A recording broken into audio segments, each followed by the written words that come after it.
Hi everyone, Judicial Watch President Tom Fitton here with Judicial Watch's weekly update here on social media. Thank you for joining us this week. A lot to talk about. The deep state is engaged in many rearguard actions against our constitutional republic that I'll talk about. The president is under continued harassment and assault, lawlessly based, in my view, to try to drive him from office prematurely. Really outrageous activity going on. It has not stopped. In many ways, it's increased, and I'll talk about that. But standing on the wall is Judicial Watch, and we have new information about the Obama State Department's role in the coup cabal, the seditious conspiracy against our republic, the attack on then candidate Trump, and then, of course, the incoming president. So it's just some astonishing documents confirming the State Department's at the center of some of this anti-Trump activity. And we've got the documents that show it. Plus, speaking of assaults on our constitutional republic, the left is taking up the cause of, quote, reforming the Electoral College, which of course was set up as a compromise between big and small states and led to the creation. It was a key compromise that allowed the Constitution to be instituted. So the left, of course, unhappy with the recent election results, have decided to upend the Constitution, and Judicial Watch, again, is taking a leadership role there. So I'll talk about that as well.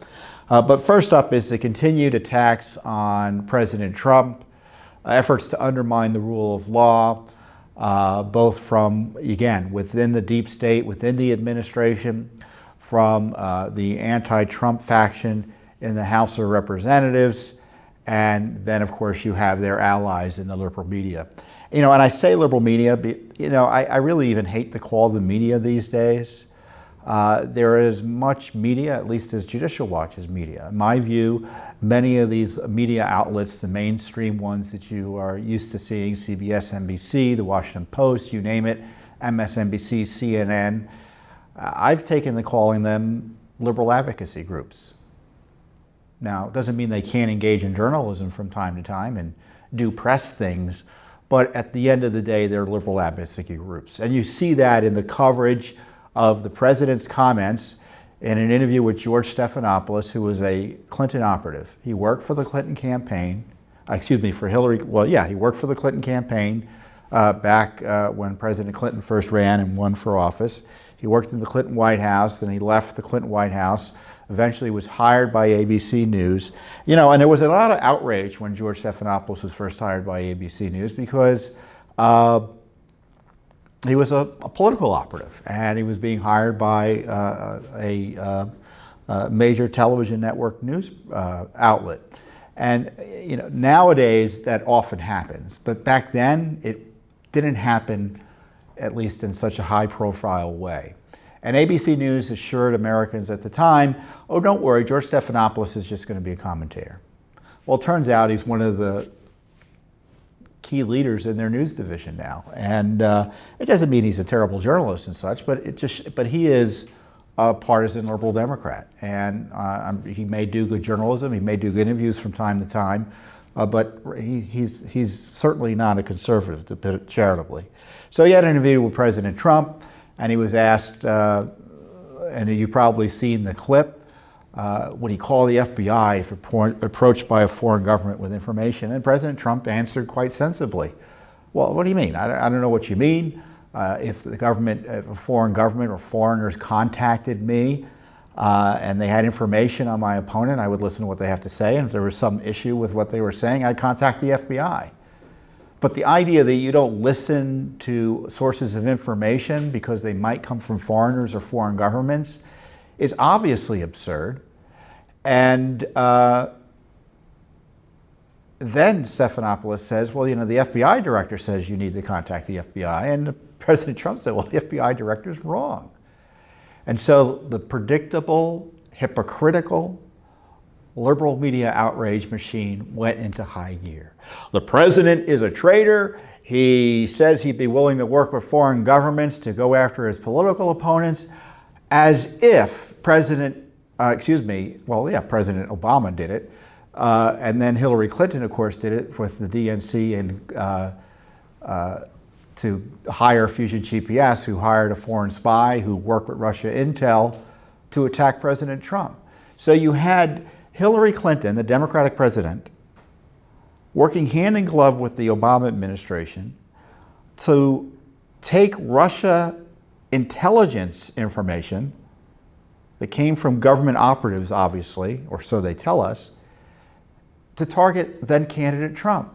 And they are yelling about the fact that President Trump says, well, if there's information on a candidate, I'll listen to it, and if need be, I'll contact the FBI. But there's no requirement to contact the FBI. Certainly if issues are raised that make you wonder if there's a foreign intelligence operation going on here or something like that, it might be appropriate to do it.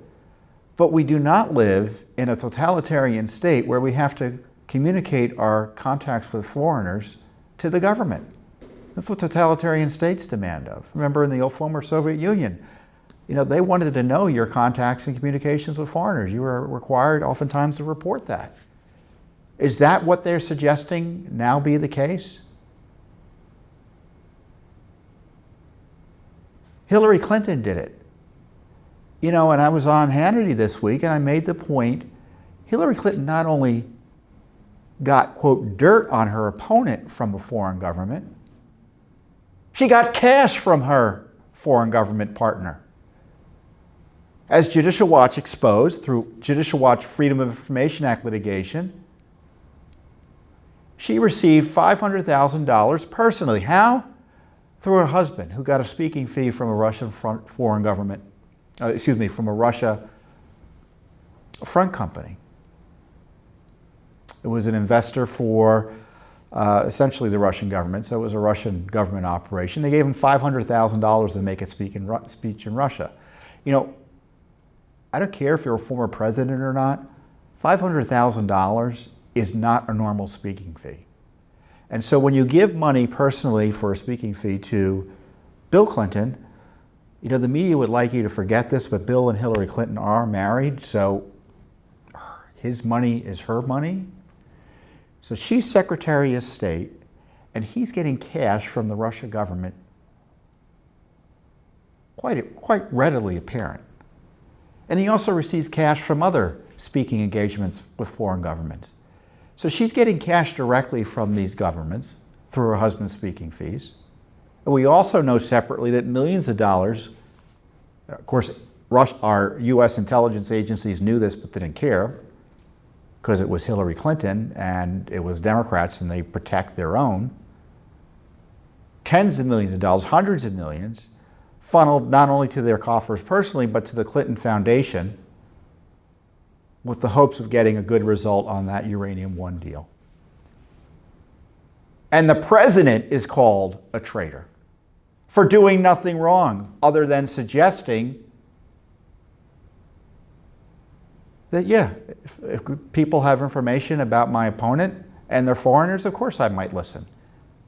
And I might contact the FBI if it's appropriate. That's the law. People are suggesting the law is you can't talk to foreigners. You can't accept, quote, any information from them.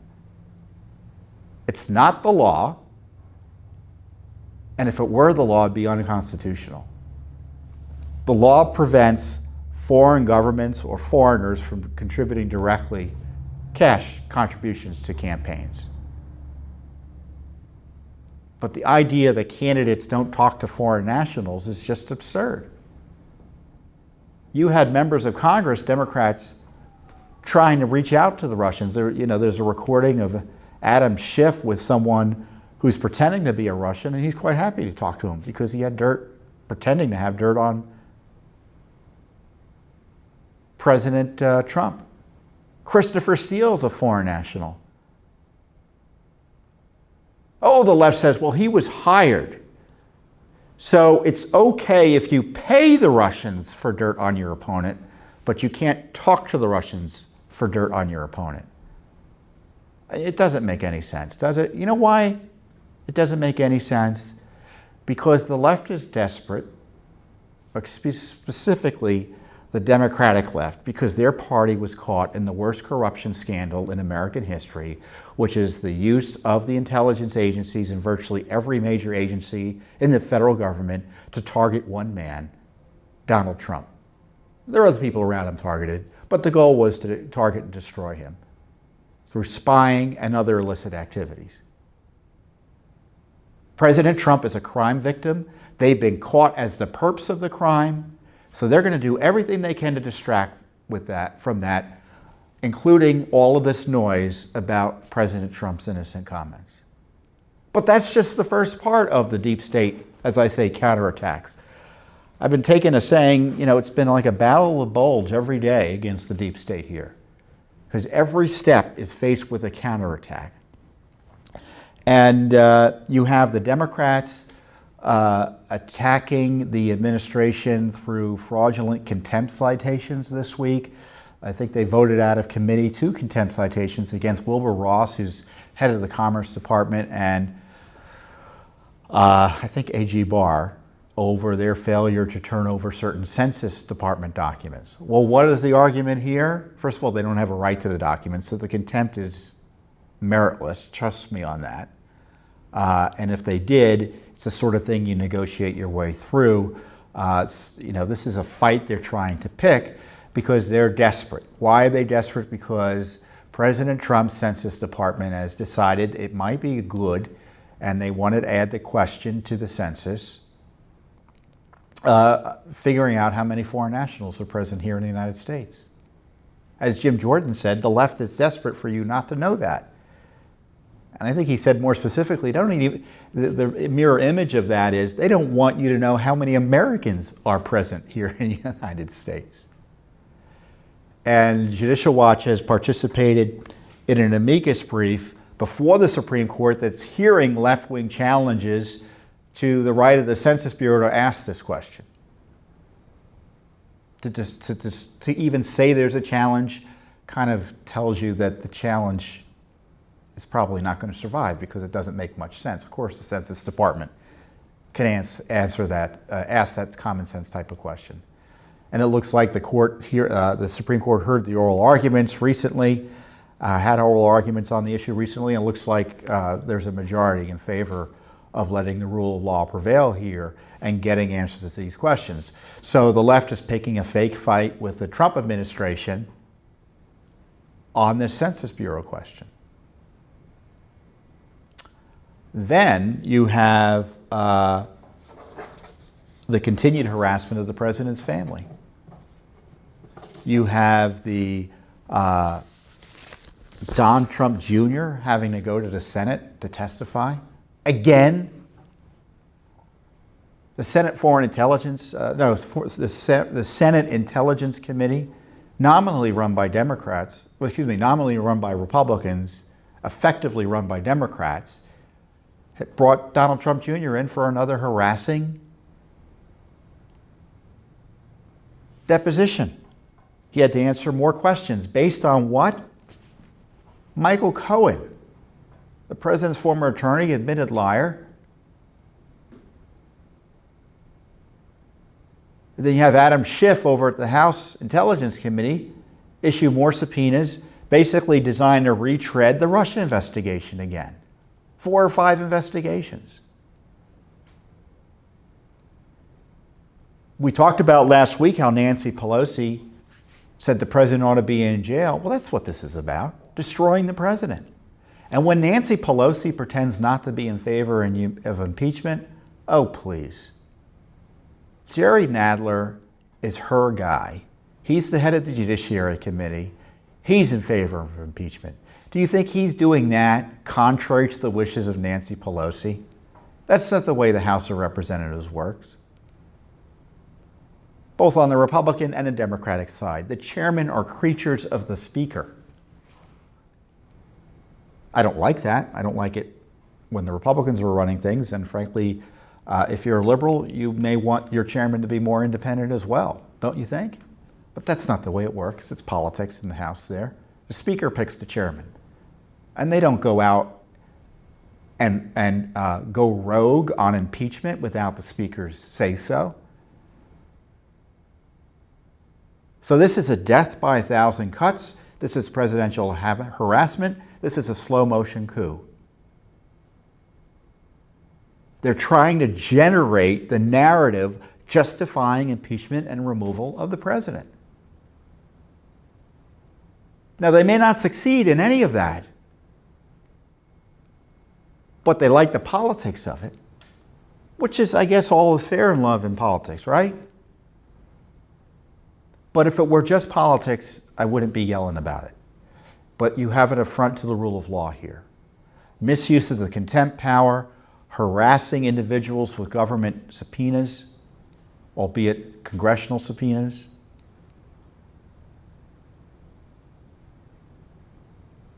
Suggesting that Americans be nervous about talking to foreigners about politics. That's what you heard this week. They want you to be worried about the FBI coming knocking on your door if you talk to foreigners about policy. This is the same group of people who want millions of foreign nationals to come into the United States every year.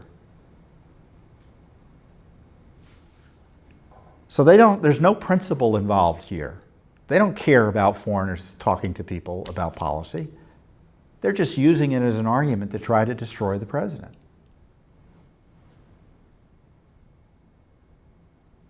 And if the First Amendment gets in the way, they don't care. They don't care. And that's why I'm so proud of Judicial Watch's work, because we're just not sitting by and complaining about this. We're trying to get the documents about the truth of the conspiracy, the truth of the sedition, the truth of the coup cabal, the truth of this greatest government corruption scandal in American history. Judicial Watch, we're an anti-corruption group. This is the biggest issue we've ever seen. We're celebrating our 25th anniversary this year. I've been here 21 years.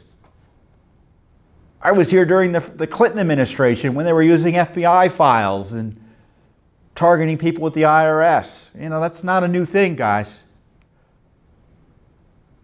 When they were taking money from the Chinese to secure their power. Again, foreign money in politics, not a new thing. And of course, those of you older lived through Watergate. Misuse of government agencies to go after your political opponents, government resources to go after your political opponents. Not a new thing. But with Obama and this current coup cabal, all of this has metastasized. Open alliance with the Russians to target Trump. Using the FBI, the CIA, the Justice Department to spy on a campaign. And then when you say it's spying, they tell you you're not allowed to use the word spy. Orwell must be turning over in his grave. Nothing like it in American history.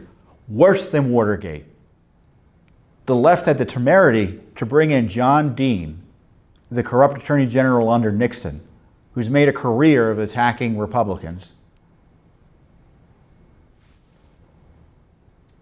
What's that syndrome when you sympathize with your hostage takers? What?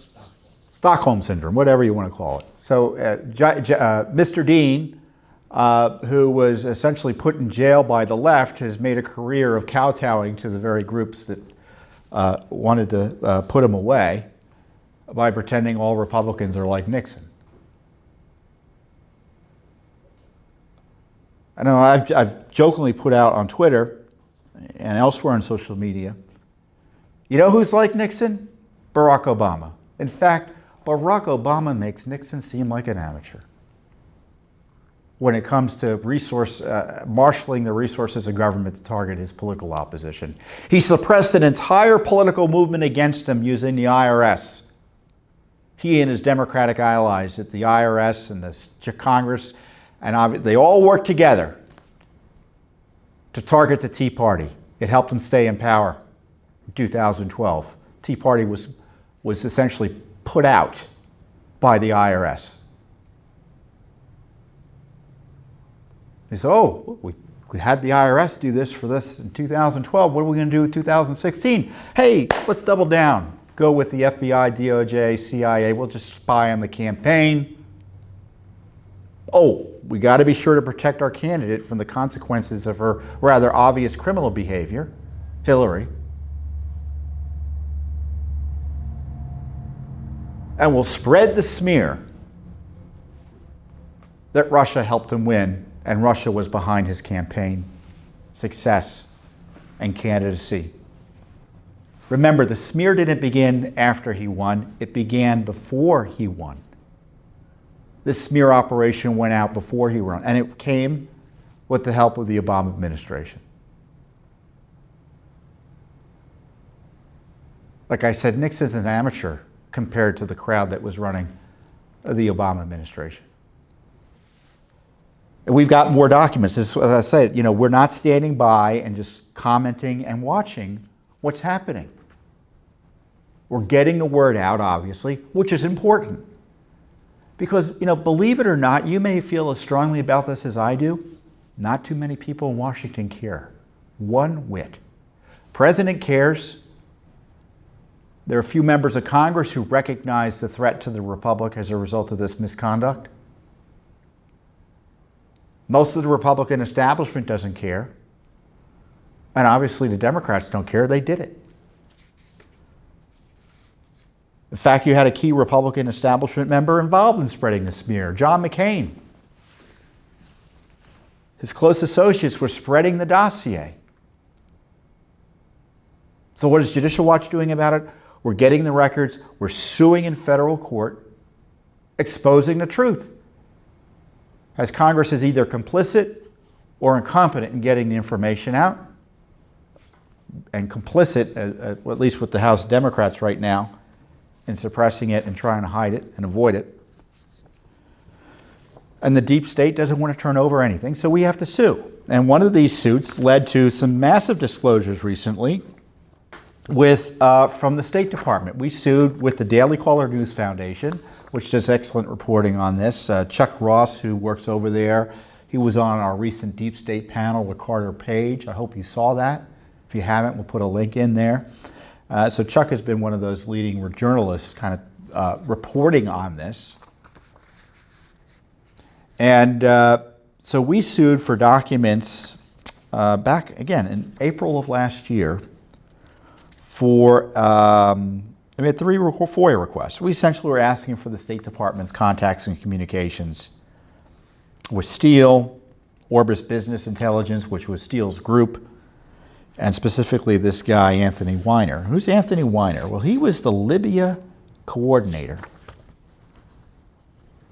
He was special envoy for Libya. And he worked in the Kerry State Department, and he was close to Steele. And he confirmed that he was working with Steele, got some information from him on the dossier. He was also talking to Sidney Blumenthal and Cody Shear, who were 2 Clinton operatives with terrible reputations. And he was sharing their dirt because they had a version of their dossier. Remember, there was more than one dossier. You had, the Steele dossier. Then you had other dossiers being created by the Obama administration, specifically this guy, Jonathan Weiner, who was talking to Clinton campaign allies and operatives. And writing that up, giving it to Steele, who then gave it to the FBI. How do I know this? Weiner admitted to it in the Washington Post last year. So obviously we wanted to know about what was going on there. So we sued, and we've got 2 batches of documents, about 60 pages between the 2 batches of documents, and they confirm the close working relationship between not only Christopher Steele and the State Department, but the way it was laundered through, not only through the Justice Department and the FBI, but to, guess what, the Democrats in the House. So the first batch of documents confirm that Steele had a long working relationship with Weiner. Weiner was doing all sorts of work for Steele, helping him set up meetings with, let me get my glasses here, meetings with other government officials, going back to 2014. He's pushing his reports to Victoria Nuland, who was a top official in the State Department, and the reports were on, Russia and things like that. Nuland was Assistant Secretary of State for European and Eurasian Affairs, so she's the Russia person at the State Department. So Weiner is pushing Steele's material to her, beginning in 2014. And then in November 20th, 2014, Weiner openly acts as a liaison for Steele, attempting to set up meetings and referencing his 3 reports in the subject line of the email. This meeting was scheduled to be with a person who was an office manager in, again, that office that Nuland runs.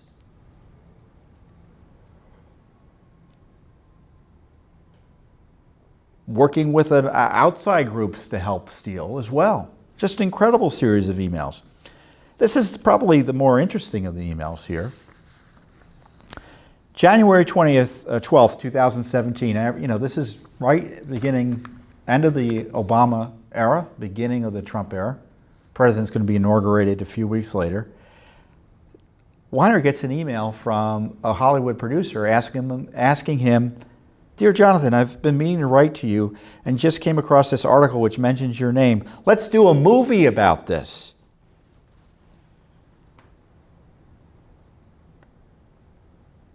Referencing a smearing article from the Independent left-wing newspaper in the UK.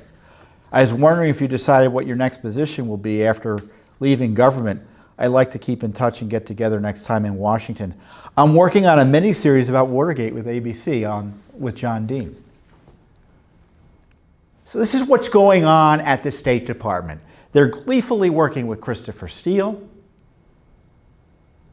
And it shows, these documents, how well-positioned Steele was to use Weiner, because they had this relationship going back several years. But this producer email is kind of rich.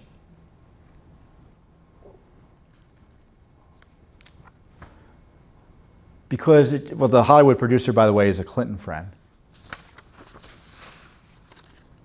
Now, I'm sure they talk about making movies in Washington all the time. Maybe Judicial Watch should make a movie. I don't know. We can decide who's going to play who. But for a Hollywood producer to approach a government official about making a movie, that's unusual. Oh, wait, it's not unusual for the Obama administration. Because you remember the Obama gang was helping those producers of the movie about the bin Laden raid by leaking them classified information because they thought it might come out during the election season and make them look good. Judicial Watch uncovered all that. But then it gets worse, because the next batch of documents show that Weiner was obviously working with Steele directly. In September of 2016, 2 months before the election, it was on Russia. We're not asking for documents about non-Russia related material here. This is right on target. We've got the emails documenting the relationship between Steele and Weiner on Russia.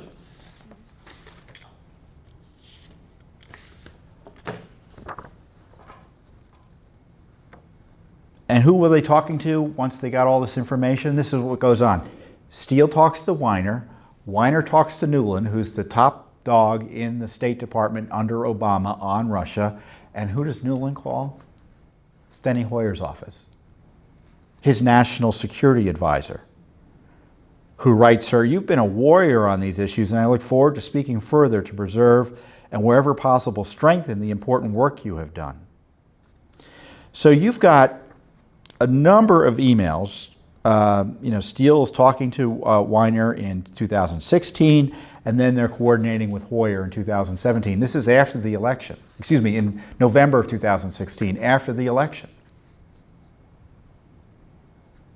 So painstakingly, over a series of emails and through litigation that's gone on for a year plus, Judicial Watch has been able to lay out the Obama State Department's key role in this Get Trump effort.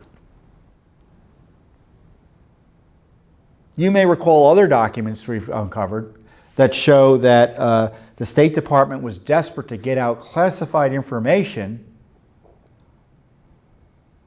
the Obama State Department, to their friends in Congress before Trump was elected, or inaugurated.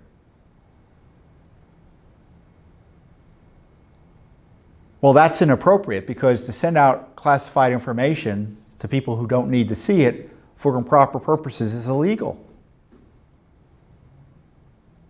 Maybe the Attorney General can investigate that. In fact, one of the emails showed we made the deadline. It was the day before the inauguration. They were trying to get the dirt out on Trump and Russia. That's what the documents suggest. And don't take my word for it. You can go to our internet site and look at all of this.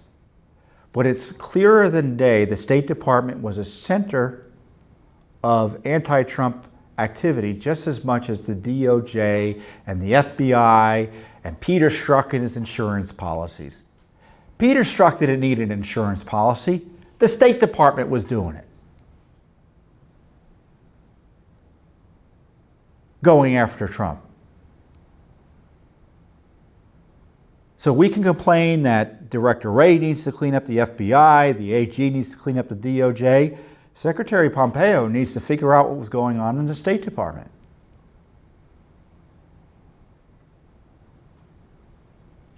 So I don't know what's happening with the Attorney General's investigation. There was a letter that was sent out to Congress this week describing what he's doing. It's a review. I don't know if it's going to lead to criminal charges or not. A review isn't a criminal investigation. There are grand juries or not, I don't know for sure. People who know Barr assure me that he's going to do the right thing here, and I hope he does. I hope he does. But Judicial Watch doesn't rely on the government to do the right thing. We do our own thing. So that's why we sue, to get these documents out there. My guess is we're getting documents that the Justice Department is just finding out about because of our FOIA disclosures, not because they were voluntarily turned over in any review. I guarantee you that's what's happening. So 50 lawsuits on this deep state effort to take out President Trump, and we're getting results. The other big issue, as I talked about, was the left isn't happy just to overturn our constitutional system of government through the illegal removal of the President of the United States. They've got a lot of irons in the fire in attacking our system. And one of the irons in the fire is undoing the Electoral College, which is the result of a compromise among the Founding Fathers to ensure the Constitution was enacted and set up. And the compromise was, how is it you take, and this is obviously only one aspect of the various compromises between the large and small states of the original 13 states and colonies, is how do the small states protect their sovereignty and not be overwhelmed in a new constitutional system by large states? One of the ways you do that is through the Senate, where every state, no matter its size, gets 2 senators. The other compromise is the Electoral College. The presidential campaign is not a national campaign. It is a campaign among 50 states and the District of Columbia. The electoral votes are the states. You win the state, depending on how the states allocate the electoral votes. It's usually winner take all. There are a few states where it's not. And you need a sufficient number of electoral votes as a result of victories to ultimately become president. So in many ways, your vote in November is just the first step in the step to elect the president. Now, the left hates this recently because 2 presidents, it's happened 5 times that a president has lost the popular vote but won the Electoral College vote and thus became president. It happened with President Bush, and it happened with President Trump. So that even before President Trump won the election without supposedly winning the popular vote, the left has been pushing for what is called I want to name it appropriately or get it accurate, the national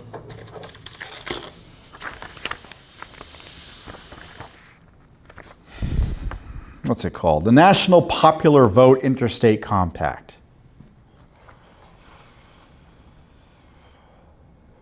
So what the theory is, when a state, and this is according to, I think, the National Conference on State Legislatures. So when a state passes legislation to join the National Popular Vote Compact, it pledges that all of the state's electoral votes will be given to whichever presidential candidate wins the popular vote nationwide, rather than the candidate who won the vote in just that state. And these bills would take effect, or the laws would only become meaningful, only when the states with a majority electoral votes have passed similar legislation and joined the compact. So what that means is, until they get those sufficient number of states, there's no change in the way electoral votes would be allocated. Now, this is a threat to our constitutional republic.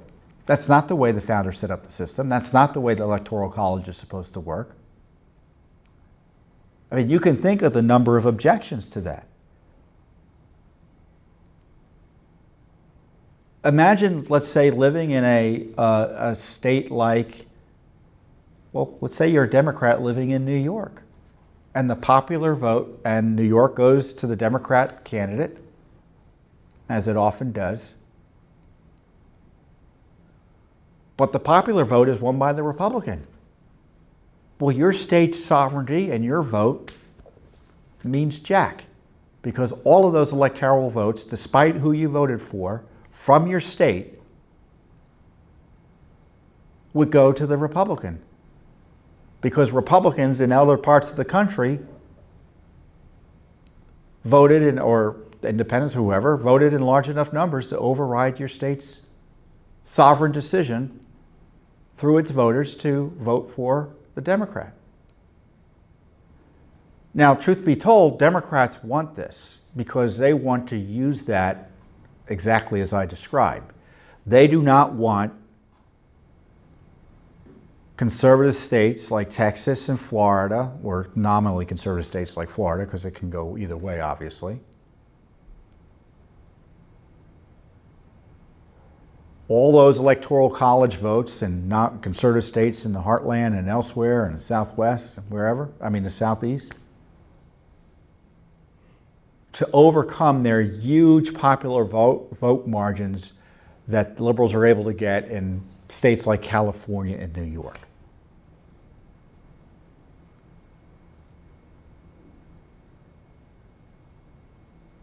So in essence, it would undo the compromise that our founders initiated, or that was resulted in our Constitution. Small states signed up based on this condition that their rights and sovereignty would be protected by the Electoral College. They want to undo that. These leftists behind this, and so now that Trump has benefited from the Electoral College, they really hate the Electoral College. So it would give an outsized influence to these big liberal states, which is what they want to secure their presidencies for world without end. And obviously it would make it easier or more significant. It would make voter fraud even more tempting than it already is, because you run up the numbers with voter fraud, because it's all about getting the popular vote numbers. It's not about winning elections in various states. It's about just getting votes, no matter where. So undoing the Electoral College, in addition to the unconstitutional nature of it, because the real constitutional question is whether the states can just decide to undo the Electoral College this way.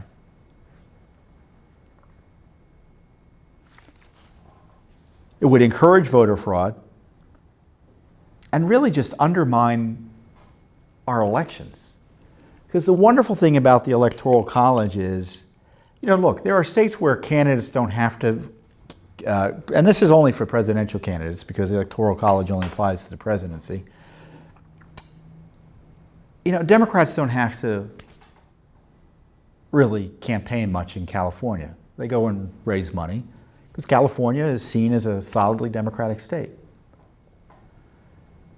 And there are similar Republican states. So the wonderful thing about the Electoral College, it requires the candidates to go to smaller states because every Electoral College vote counts. So places like Iowa get attention, New Hampshire, New Mexico.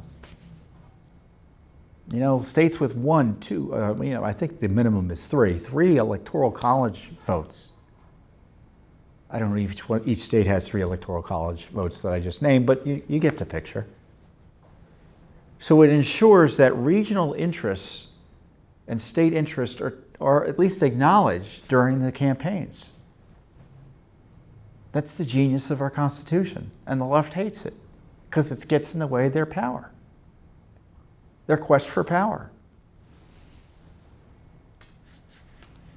So in Colorado, Judicial Watch is working with a reporter for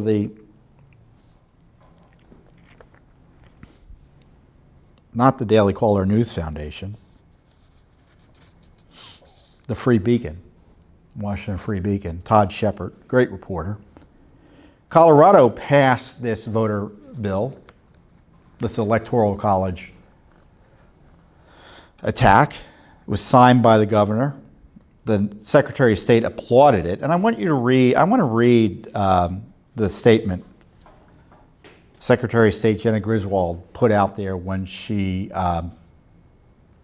when her governor signed this law. The Secretary of State, I'm guided and inspired by the principle of one person, one vote. Well, we don't have one person and one vote in our country. I just told you the Senate isn't one person and one vote. We're a republic. We don't have one person, one vote. The national popular vote upholds this principle, and she misspelled principle. She said Principal. Should be PLE, right? And ensures that every citizen's vote matters equally regardless of geography, race, income, religion, or gender. And then she applauds the Colorado legislature and the governor for putting the voters of Colorado second to the agenda of the national left. But I want to read that again. Regardless of geography, race, income, religion, or gender. That's kind of loony leftist talk. This is a crazy identity politics that has nothing to do with the Electoral College. Nothing to do with the Electoral College. I mean, they suggest our Constitution is set up to attack people. The Electoral College is set up to discriminate by geography, race, income, religion, or gender. That encapsulates the left's approach to our system of government and our constitutional republic. And so Todd Shepard, the reporter, asked the Secretary of State for documents about her involvement in this process. Per usual, they objected, they didn't want to turn over documents, so we're suing Colorado State Secretary of State for these documents. As I said, leftists in Colorado and other states want to undo the Electoral College and the U.S. Constitution in hopes of guaranteeing control of the presidency.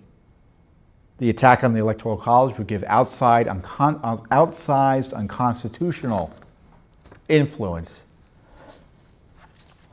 to the large states and encourage voter fraud. It's got to be stopped. So we have joined the battle with this initial Freedom of Information Act lawsuit, or the Colorado equivalent of it. This is a state election open records lawsuit. I think it's the Colorado Open Records Act. Not all the corruption and secrecy, illegal secrecy, is going on here in Washington. We're in the states, Judicial Watch is, trying to protect the Constitution. And we are concerned about the integrity of our elections. They want to make elections. The goal of the left is to make elections meaningless. They don't like it that they don't know what an election result's going to be. That's why President Trump horrified them. They thought they had it in the bag. So how do they do that? Well, they got to fix the system. And I mean fix in the dishonest way. Undo the Electoral College so they can run up numbers through fraud in places like California and Illinois. Attack voter ID, the few places where it's a strong element in election security. Make sure it's not passed anywhere else so they can steal votes if necessary. Keep the election rolls dirty so they can use names to vote illegally. Oppose citizenship verification to allow aliens and foreigners to more easily, illegally vote to help them steal elections when necessary. That's the left's agenda. That's what Judicial Watch opposes. And that's what our litigation and investigations and our educational activities are about. And I can tell you, it is, I'd like to say David versus Goliath, but I think Judicial Watch is a bit of a Goliath these days. So we're taking it on. But the left has dozens of organizations, obviously elected officials, powerful public government officials, allied against us. But we're doing a pretty good, darn good job taking them on and holding them to account. Suing in Colorado, I told you previously about the victory in California, where we settled a case that is going to result in California removing up to 1.56 million inactive voters from their dirty election rolls. Successful defenses of voter ID and promoting the rule of law in our elections. Like I said, we're Goliaths in doing that work. And of course, we only do it with your support, and I thank you for that, and I encourage you to give more support so we can do more of what I'm describing here. Before I go, I wish you fathers out there, fellow fathers out there, happy Father's Day, and I'm sure you share my concern for the future of the country. We obviously do it for our Constitution, we do it for our Republic, but we also do it so that our children and grandchildren will have a legacy of freedom and not a legacy of oppression and lack of freedom in the face of overarching, out-of-control government corruption.